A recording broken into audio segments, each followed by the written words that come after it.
சபாநாயகர் அப்பாவு செய்தியாளர்களை சந்தித்து வருகிறார். அதன் காட்சிகளை பார்க்கலாம்.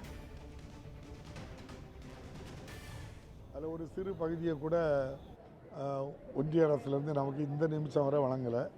அதோட பெரிய வேடிக்கைன்னா கடந்த அக்டோபர் மாதம் 1ஆம் தேதி கூட இந்திய அளவில் 14 மாநிலங்களுக்கு புயல் வெள்ளம் பாதித்ததாட்டு தேசிய பேரிடர் நிவாரண நிதி வழங்கியிருக்காங்க.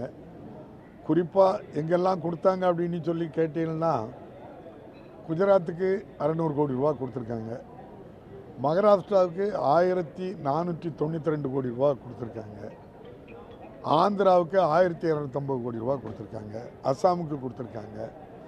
தமிழ்நாடை தேடி பார்த்தோம், நயா பைசா தமிழ்நாட்டுக்கு தரல.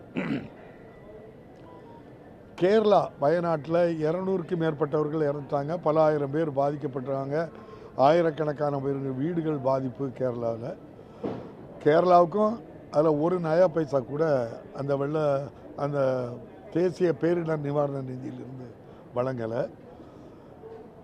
இப்படி தமிழ்நாடு அல்லது கேரளா போன்ற மாநிலங்கள் தொடர்ந்து வஞ்சிக்கப்படுவது என்ன காரணம்னு எங்களுக்கு தெரியல.